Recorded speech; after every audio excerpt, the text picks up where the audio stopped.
Hi, Year 11. In this video, we're going to go over everything you need to know for theme D, which is religion, peace, and conflict. This is everything you need to know for this topic. Make sure to take notes or turn this information to a mind map. Feel free to pause the video and watch it at your own pace. So before we start looking at each of the topics, there are a few keywords which we need to know the definition of. The first one is conflict. This just means disharmony between people. It could mean a serious disagreement with severe consequences as well. Thinking about things like war, lots of consequences to war, and lots of casualties and people killed during wartime. The opposite of this is peace. So peace is the absence of war, and it's what we want after war has ended. This means avoiding future quarrels and disputes as it aims for happiness. Christians believe that God will bring peace because the Bible says, beat their swords into plowshares. So basically stop fighting and live in harmony together, turning from war to peace. So the causes of war. What are the possible causes of war? The first one is to defend an ally, maybe to defend a country, maybe to gain land, maybe to stop mass murder, maybe to remove a leader or dictator, their government or their weapons, maybe to defend your beliefs, lifestyle, your freedoms, human rights, maybe to gain money, power, oil. Yeah, all causes of war. What are the effects of war? Well, it can lead to bombs and dangerous things being planted in the ground. It can lead to the destruction of buildings. It can lead to the death of innocents or civilians. It can lead to people becoming disabled or their houses being destroyed and also becoming refugees. And it can lead to human rights abuses as well. Is war ever justified? Well, there's some arguments to support the view that war can be justified. So some people would say some wars are just, they're fair or correct if they've got a valid cause, so maybe fighting in self-defense, innocent casualties are minimized. War can be seen as the lesser of two evils. Maybe it's better to remove a cruel dictator than to let that dictator commit atrocities. Maybe negotiation doesn't work sometimes. Maybe war can lead to peace. And in Christianity, there is a quote in the Bible which says, remove the chains of oppression. Basically, stand up for the people who are being abused. Arguments against war being justified. So maybe war involves killing, which is morally wrong. Innocent civilians always die in wartime. Tackling violence with further violence leads to a vicious circle. There could be other alternatives, so economic sanctions or negotiations. Jesus said, love your enemies. And in Buddhism, there's the first precept, so do not harm living things, and the idea of ahimsa, which is non-violence towards living things. According to AQA, there are 3 causes of war. So if you get a question about causes of war in the exam, what AQA is really asking you is about these 3 causes. So the first one is greed, that is a selfish desire for something, so power, land, resources. Then self-defense, so that means acting to prevent harm to others or yourself, for example saving the Jews during World War II.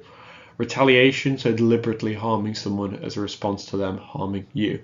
And for each of these 3 reasons, Buddhists and Christians will have different perspectives on greed, self-defense and retaliation, and whether they think they are a just cause of war.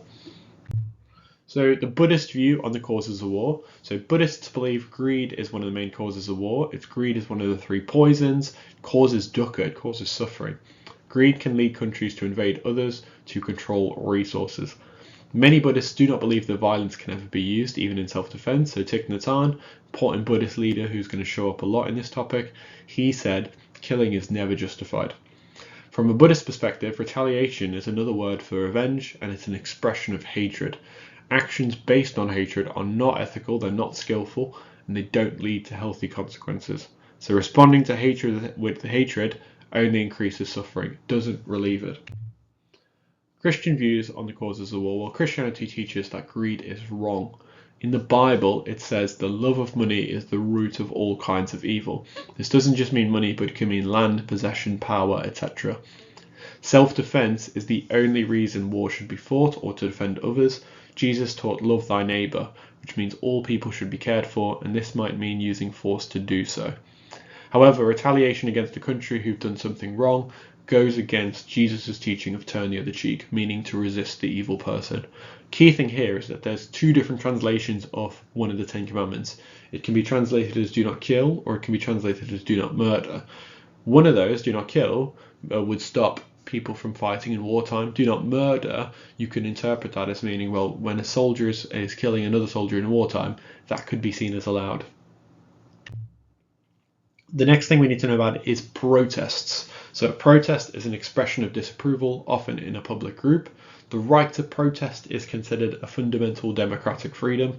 The law in the UK does allow people to protest, to demonstrate their point of view. Protest is a way which we can express our views in a democracy like the UK. If the protest involves a march or procession, the police must be informed at least 6 days before it takes place. It's one of the criteria in the UK. Why is the right to protest a democratic freedom? Well, we have freedom of expression as part of our human rights. Non-violent protests like marches or sit-ins or boycotts of companies are examples of that. Does non-violent protest actually work? Well, people are taken seriously. They're seen as good people, not violent people. People will listen to them. People may want to join them. Whereas violent protest is the opposite. That's aggressive or violent means, can be even terrorism. Why might religious believers feel the need to protest? Well, if others are being mistreated or their religion is being abused, then that might be a reason why they want to protest. What would Christianity say? Well, Christianity believes in non-violence. Jesus said, "Blessed are the peacemakers," and he told his followers to turn the other cheek. Basically, do not retaliate if someone hurts you. Christians are taught to love their neighbours, but also Jesus said to seek justice and encourage the oppressed. Basically, stand up for the rights of people who are losing their rights. God did give humans free will, and so force might sometimes be used to force change for the common good. An example of that is liberation theology. So in some Latin American countries, there's a big emphasis in liberation theology, which is a type of Christianity, on helping others, on helping the poor, to get out of the oppression that they face from maybe rich dictators in those Latin American countries. For Buddhism, Buddhists do not believe in any violence, so they have the idea of ahimsa, which is no harm to living things. Protests should always be non-violent. The Dalai Lama has said that peace can only happen with mutual respect. So that's where people understand each other's viewpoints and they get on because of that. They would also say, however, that trying to change injustice is seen as a compassionate act. There have been times that Buddhists have used violent protest. So, for example, against the Chinese occupation of Tibet, a monk, Thich Quang Duc, set himself on fire. A very famous image of him setting himself on fire. The next topic we need to know about is terrorism. So terrorism means the unlawful use of violence against innocent civilians to achieve a political goal. In terms of quotes you can use to describe, to talk about what a Christian would say why they're against terrorism. So, put away your sword, those who live by the sword die by the sword. Do not kill, which is the 6th commandment in the 10 commandments. Jesus said, "My peace I give to you." John Paul II, Pope John Paul II, for Catholics, said everyone must commit themselves to peace. In the Sermon on the Mount, Jesus said, "Blessed are the peacemakers, because they will be called sons of God." And in the Bible, in Isaiah, it says, "Seek justice and encourage the oppressed." These are all good quotes to use against the idea of killing, especially killing innocent civilians, which is what a terrorist will do. From a Buddhist perspective, the Dalai Lama, the Tibetan Buddhist leader, said hatred will not cease by hatred, but by love alone. This is the ancient law, so love is the way. Buddhist scholars say there's no justification for war or violence in Buddhist teachings. As part of the Noble Eightfold Path, there's right intention. There were Buddhist monks who fought to protect the life of the Dalai Lama when the Chinese invaded Tibet. But also you could say that the first of the 5 precepts that all Buddhists follow is avoid killing or harming any living thing. The next topic we need to know about is WMDs. This is weapons of mass destruction. So weapons of mass destruction are weapons that can kill large numbers of people at once. There are 3 types: nuclear weapons, biological weapons, and chemical weapons. What are biological weapons? Well, this involves infecting people with a virus or disease. It's illegal to develop biological weapons. Most countries have signed an agreement not to develop these. During the first Gulf War, troops wore suits to protect them against possible biological attacks. The dangers of biological weapons, where you can't control them. Planes and travel habits means the disease or virus could go global in a matter of hours. They cannot be stopped. Most viruses have no cure, and they are cheap to create. The next one is chemical weapons. This involves using chemicals to kill or harm. A good example of this is mustard gas used during World War I. Chemical weapons have been illegal since they cause unnecessary suffering. Following a gas attack on a Kurdish village of Halabja in 1988, 3,000 to 5,000 people were killed instantly, with 7,000 to 10,000 people dying from their injuries, and many people in this area are still suffering from birth defects. This was done by Saddam Hussein in this area. The last one is nuclear weapons. So a nuclear weapon is a bomb that uses radioactive material such as uranium to make the explosion bigger and more powerful. Who has nuclear weapons? Well, 9 countries currently have nuclear weapons: the US, UK, Russia, France, China, India, Pakistan, Israel, and North Korea. The only time nuclear weapons have been used was in 1945. America dropped 2 on the Japanese cities of Hiroshima and Nagasaki to end World War II in the East. Both cities were virtually destroyed, and many people were killed in the blast. Many people died later on of cancer and radiation sickness, and babies in this area were born generations after who had diseases like cancer and deformities, and the majority of people killed were civilians by those dropping of those bombs at the end of World War II. So a nuclear bomb causes destruction on a mass scale, and you can see in that photo that shows the remains of Hiroshima after the bomb. So it's classed as a weapon of mass destruction because of this. The most effective WMDs are nuclear weapons. They cause this immediate massive destruction through blast, heat, and radiation.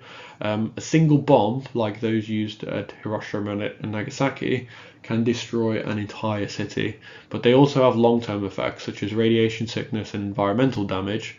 But because of their power, they act as a deterrent. So countries will avoid war because of a fear of retaliation and a fear of using nuclear weapons.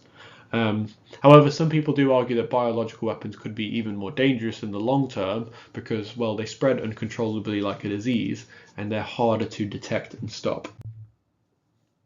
When we're talking about the current state of nuclear weapons, there are some key agreements currently in place. We have the Biological Weapons Convention. This bans development and use of biological weapons. And we have the Chemical Weapons Convention. This bans chemical weapons. So the reasons they're illegal: obviously they harm civilians as well as soldiers indiscriminately. They cause really prolonged and painful deaths. Their effects can spread years beyond the battle and last for years. And WMDs are generally considered indiscriminate weapons, meaning they can't distinguish between combatants and civilians. In terms of arguments for and against nuclear weapons, to support nuclear weapons, you could say that the possession of nuclear weapons has kept the major world powers from coming to war since 1955 out of a fear of what would happen. This is called mutually assured destruction. Basically, if one country was to set off nuclear weapons, it would lead to everyone basically being destroyed. The knowledge of nuclear weapons can't be removed. It's now preferable for the major powers to have these bombs as it acts as a deterrent rather than an unstable dictator using them in a war. They can end wars and save lives. Although thousands died in Hiroshima and Nagasaki, the ending of the war against Japan ended very quickly. Against nuclear weapons, well, their power, destructive power, is immense. Some people would argue that a small nuclear war could wipe out human life on Earth. Even countries that have nothing to do with the war will be affected. They're very costly to develop and maintain. The money could be spent on raising everyone's quality of life, and they cause irreparable damage to the environment. So what about religious views then? Well, WMDs are unacceptable. No religion agrees with their usage, so actually using nuclear weapons, and they don't fit with the just war or holy war theories which Christians have. Some religious believers do accept their existence as a deterrent. So Catholics would say owning nuclear weapons acts as a deterrent, so it stops countries from going to war. What specific teachings from each faith might link to WMDs and what quotes can we use? For Buddhism, we can talk about how Buddhism is a pacifist religion. They do not believe in any violence, they're non-violent. The 5 precepts, they refrain from taking a life. The Dalai Lama, the Tibetan Buddhist leader, said that peace can exist if everyone respects all others, and Buddhists should reduce dukkha. In Christianity, they follow Jesus' example of pacifism. He's in the Ten Commandments, it says, "Do not murder." The Roman Catholic Church does not agree with their use, but they do see it as an acceptable form of deterrent. War should only be fought using proportionate means as part of the just war theory, and it can be seen as going against sanctity of life. What about the just war theory then? Well, some Christians believe that in some situations war can be acceptable, and the just war theory is the main Christian theory about the criteria for when war should go ahead. To help them decide, they use 7 conditions of the just war theory to determine whether a war should go ahead. And you can get a question on whether there can be such a thing as a just war. You can even get a 12 marker on just war theory as well.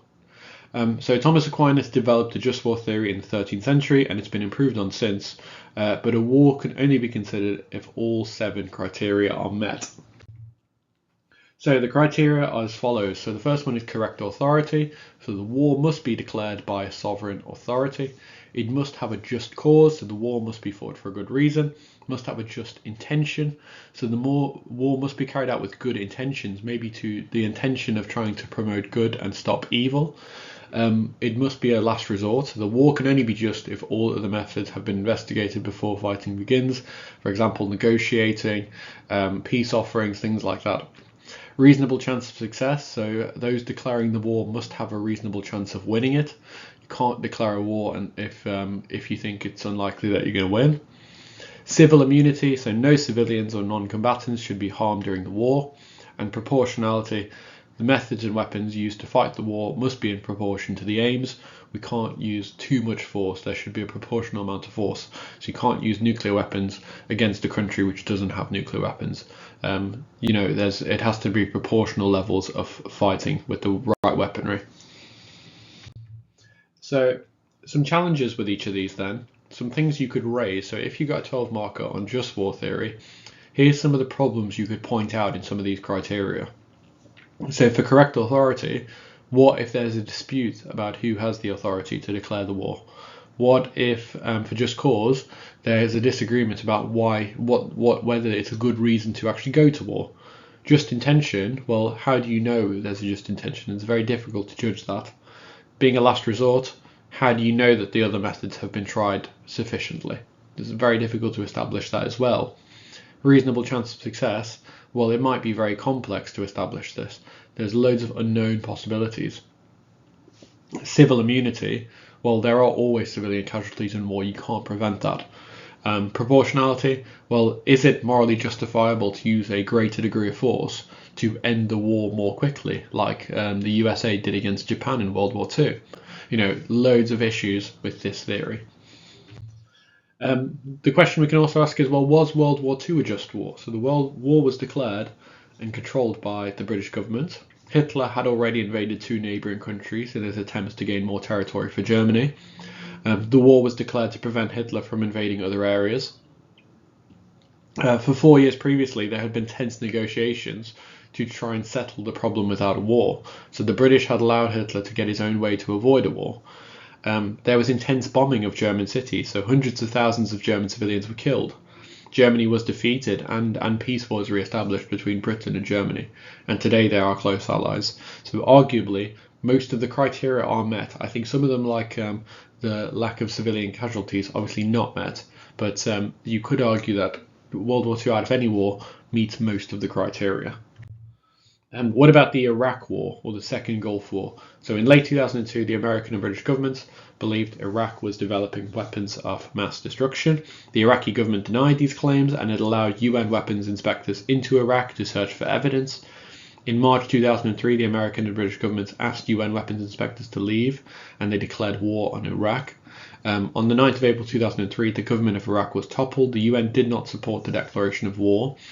By the end of 2003, Saddam Hussein, Iraq's former president, had been captured.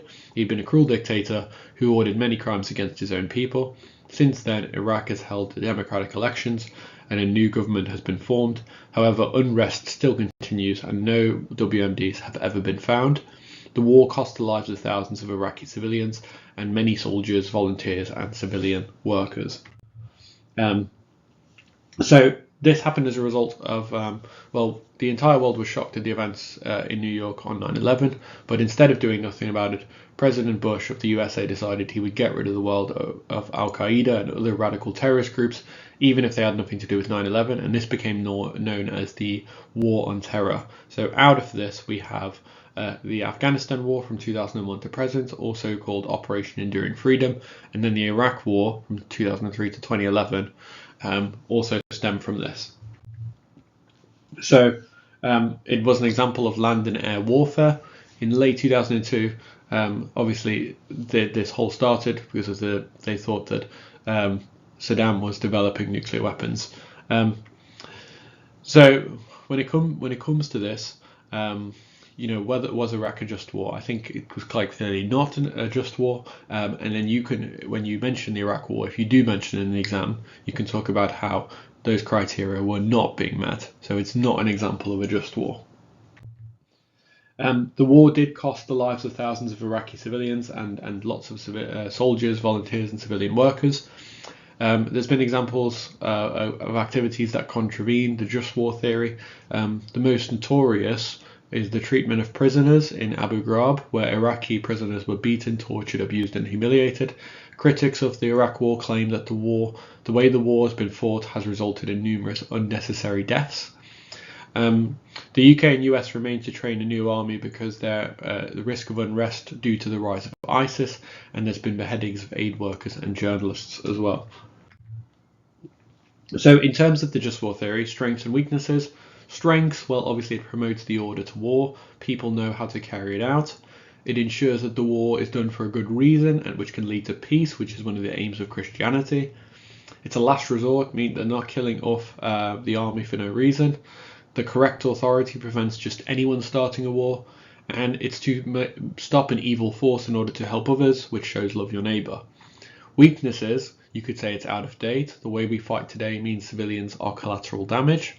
It doesn't allow for civil war, so people cannot increase their standard of living by overthrowing a dictator. We can't guarantee all of the criteria, such as civil immunity and proportionality. If we keep to proportionality, will the war actually ever end? Is it just a war of attrition, so where both sides are equally matched and they're just seeing who can lose resources the fastest? Jesus said love your neighbour, but as that means everyone we should not kill, he also said love your enemy as well. So lots of strengths and lots of weaknesses of this theory, which you can use to evaluate it if you get a 12 marker on just war theory in the exam. You could also get one which said, well, is there such a thing as a just war? In terms of saying, well, no, there is no such thing as a just war, you can talk about how Jesus said love your neighbour, and that means we can't attack anyone as we're causing pain, not love. It goes against sanctity of life. We can't guarantee civil immunity because of which is one of the criteria of the just war theory, because machine guns and bombs are used. These can catch civilians in crossfire, collateral damage. Jesus said turn the other cheek. We can't know the intention of sovereign authority within war. There's always a risk that the war is about retaliation and not just the intention of gaining peace. It goes against the first precept as well, to refrain from harm in Buddhism. On the other end, you could say, well, there is such a thing as a just war. One of the just war criteria is just cause. For example, in World War II, Britain started the war to defend Poland from Germany's attacks. So this act of defending an ally shows Christian love to others. The war can be fought according to the just war criteria for a last resort. If you've tried all of the methods, then it is a last resort. And it may be the only way to get peace, which is the aim of Christianity. In the Bible, it also says the Lord is a warrior. So maybe that could be seen as, helping others through fighting might be seen as a good thing there. The next topic we need to know about is holy war, which is slightly different from just war. But a holy war is a war fought in the name of religion or authorized by God, which counts it as a holy war. So it must be authorized by a religious leader with great authority. For example, the Crusades during the medieval times, the Pope and the leaders of the Catholic Church said that they were authorized by God to do so. So it's fought for God or faith, maybe to defend the Christian faith from attack, seen as a last resort, so the enemy must have a chance to make peace. Believers are obliged to fight. It must be conducted fairly.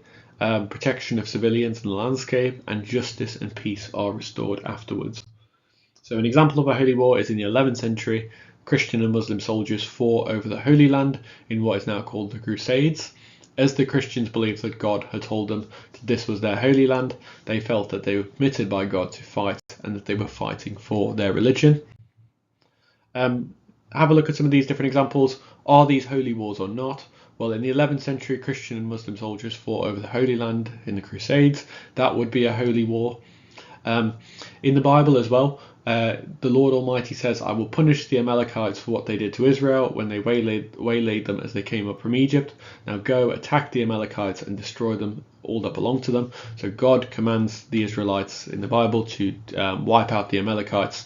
That would be a holy war. Obviously it's not really much of a war in terms of what happens in the Bible. It's more so that the Israelites just straight up kill all the Amalekites. But that would be a holy war because it's authorized by God.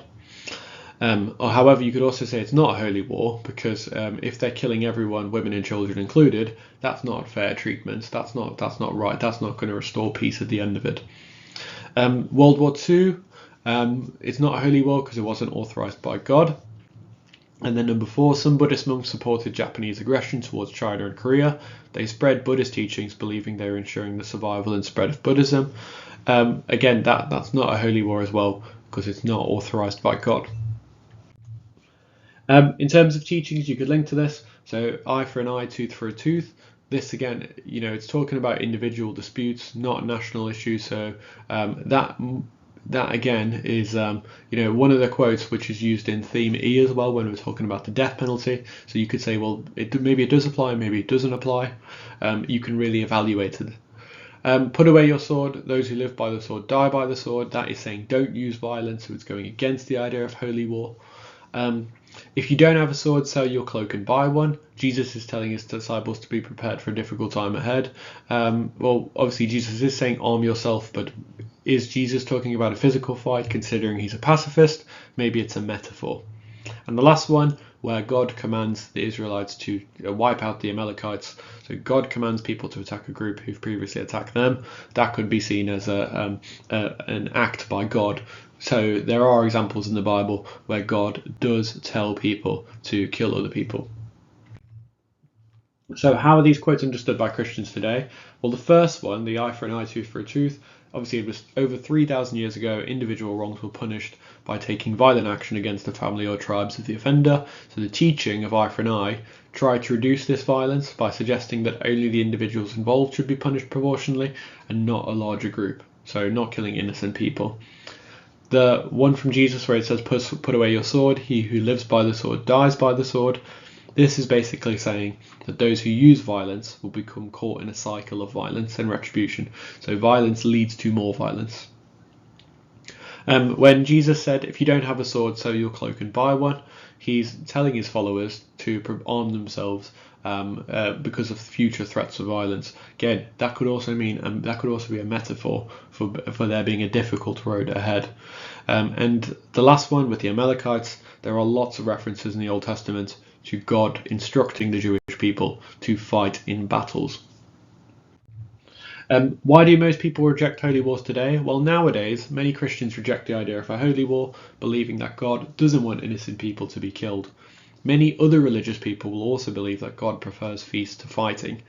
Non-religious people will disagree with holy wars because they believe that killing in the name of God or gods who does or doesn't exist is completely unnecessary and might bring suffering.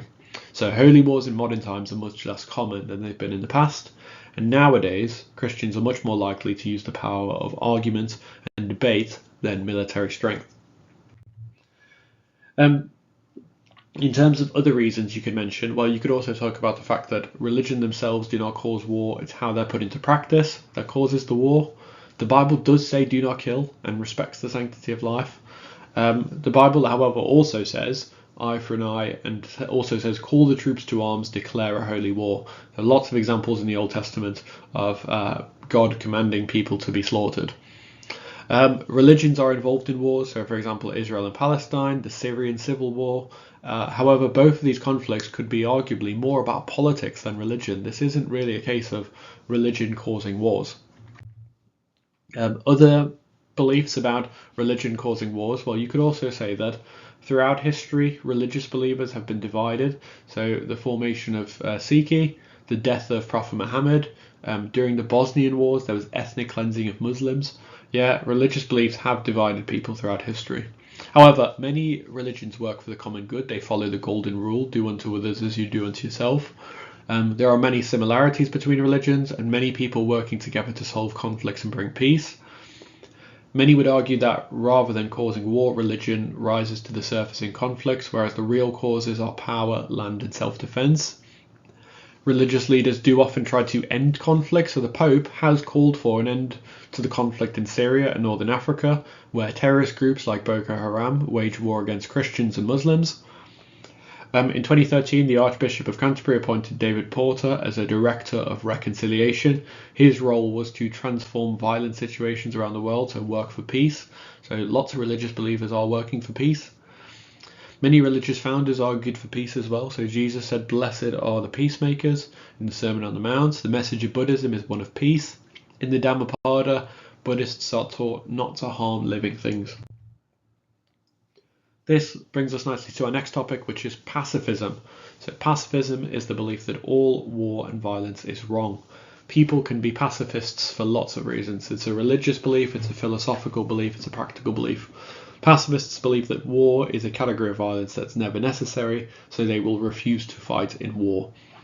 Historically, Christians have been pacifists. Looking back to the teachings of Jesus in the Gospels, Jesus lived a non-violent life and he brought a non-violent redemption. He didn't fight back against the Romans. So this went against the prophecies which said that Jesus was going to be a warrior king. He was the opposite of that. So Christian pacifists will follow the example of Jesus. So he didn't use violence to resist his arrest, because he said to his follower, when one of his disciples sliced off one of the Romans' ears, he said, put away your sword, those who live by the sword die by the sword. Early Christians opposed all fighting and refused to join the Roman army. One of the early church leaders, a guy called Origen, he said, for we no longer take sword against the nation, having become sons of peace, for the sake of Jesus, who is our leader. However, later on there was a Christian lawyer called St. Ambrose who said that Christians needed to follow their government and fight. So pacifism, when it comes to pacifism, there's 4 quotes here you can use. You can say the one from Jesus, if someone strikes you on the right cheek, turn to him the other also. Basically, don't retaliate if someone does you harm. Love your enemies and pray for those who persecute you. So Jesus is spreading this message of love and going against hate. Blessed are the peacemakers, for they will be called children of God. So people who spread peace are considered very important by Jesus. And you shall not kill, which is in the 10 Commandments as well. What about Buddhism then? Well, Buddhism strongly promotes pacifism. The first moral precept teaches that Buddhists should not harm or kill any living being. The Buddha taught that Buddhists should try to develop karuna, which means compassion, and avoid violence. In the parable of the saw, which is a story the Buddha told, the Buddha said that people should respond to violence not with violence but with love. And the example he gave was, suppose the bandits were to tear you limb from limb with a giant monstrous saw like the one pictured there. Our minds would remain unaffected, and we shall utter no evil words. We should abide compassionate for their welfare with a mind of loving kindness without inner hate. So very similar idea to turn the other cheek from Jesus. So what happens to pacifists during the wartime? Well, if a war is declared and pacifists are called up, they become conscientious objectors, because killing people is against their conscience. In World War I, there were 16,000 conscientious objectors. In World War II, there were over 59,000 conscientious objectors. The next group we need to look at are the Quakers. So in wartime, Quakers, they're also called the Religious Society of Friends, are conscientious objectors. So they believe that all relationships should be loving ones. They will often undertake non-combatant roles, so they'd be doctors, nurses, cooks, mechanics, ambulance drivers. And during the Second World War, the Friends Ambulance Unit was started by the Quakers. So Quaker Peace Testimony quote here from the Quakers says, "We totally oppose all wars, all preparation for war, all use of weapons and coercion by force, and all military alliances." There's also something called the Turning the Tide campaign. So this Turning the Tide is a campaign run by Quakers, which aims to promote non-violence by calling for peaceful ways of ending conflict, such as negotiation. The campaign was set up to publicise the Quaker stance on violence, and it aims to show how cycles of conflict can be broken through negotiations and the use of peaceful strategies. So Quakers believe that all people carry the divine light of God, and they follow the teachings of a Christian teacher called William Penn, and he said, "Let us then try what love can do." So following this idea of respect for all humans, and that everyone has the divine light inside of them, which leads them to be pacifists. So in terms of the strengths of pacifism, well, you could say that it's clear-cut. It opposes all forms of violence. It follows the teachings of Jesus, which pacifists see as ignored by the just war theory. It follows the position of early Christians in the church, and it promotes the value of human life. So the idea of sanctity of life is believed by a pacifist. In terms of the weaknesses, well, you could say, well, maybe pacifism is unrealistic. Wars will happen. The most we can hope for is that the war will be just. Elizabeth Anscombe, a philosopher, she said that it denies the right to self-defense. So if you are pacifist, you have to turn the other cheek. You can't fight for yourself in self-defense. You could also say, well, violence is sometimes necessary to defeat evil, destruction of Nazi Germany. One of the theologian Reinhold Niebuhr argued for realism. So this is the view that violence can be used to restrain the actions of evil people. And also maybe it allows evil to dominate. So George Orwell argued that to be a pacifist during Hitler's rule was to basically condone or allow Nazism. So not doing everything you could to stop it. So in terms of examples of peacemakers, there's two big examples we need to know: Martin Luther King Jr. and Thich Nhat Hanh. So Martin Luther King Jr. demonstrated pacifism doesn't mean that you have to just put up with violence and intimidation, but when effectively used, it can be just as powerful as any physical force. So what MLK did was he used peaceful protests, so speeches, sit-ins, boycotts, marches, and helped them achieve great victory for the civil rights movement in America. So he followed the teachings of Jesus, where he said darkness cannot drive out darkness, only light can do that. Hate cannot drive out hate, only love can do that. So he said, man must evolve for all human conflicts a method which rejects revenge, aggression, and retaliation.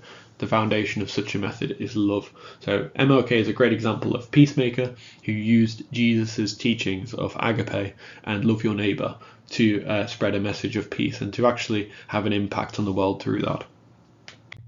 The other example is Thich Nhat Hanh. So he was born in Vietnam in 1946. He was a peacemaker since he became a Buddhist monk age 16. During the Vietnam War, he helped villagers who were suffering as a result of bombings.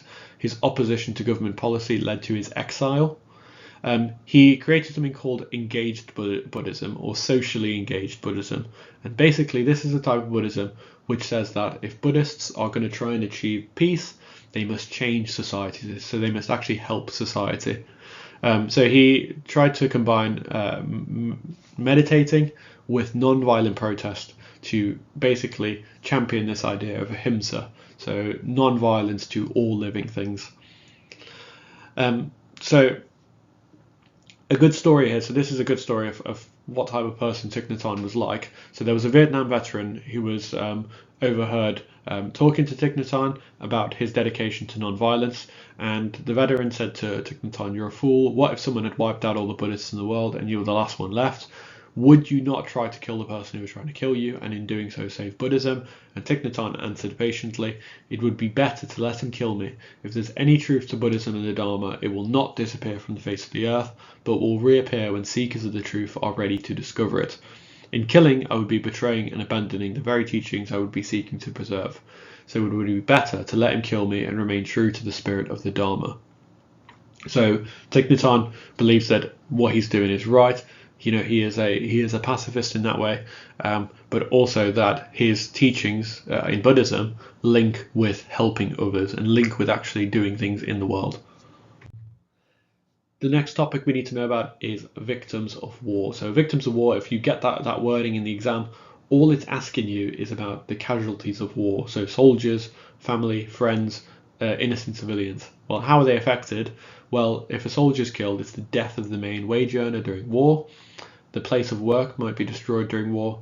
Crops are often destroyed. Water supplies are polluted, and starvation can occur. So organisations that believe in the life and welfare of human beings is what matters, and many Christians support victims of war because of Jesus' teaching of love your neighbour. Jesus also taught the parable of the Good Samaritan, so Christians will help victims of war, and it also links with agape as well. Christians also believe in the sanctity of life. We're made in the image of God. That's why they will want to help the victims of war. Buddhists believe that all suffering should be stopped regardless of the origin of the war. This means that Buddhists will also want to help victims of war and believe that perpetrators of war, those people responsible for starting the war, should also be shown karuna. They should be shown compassion to those who are suffering, or anyone really.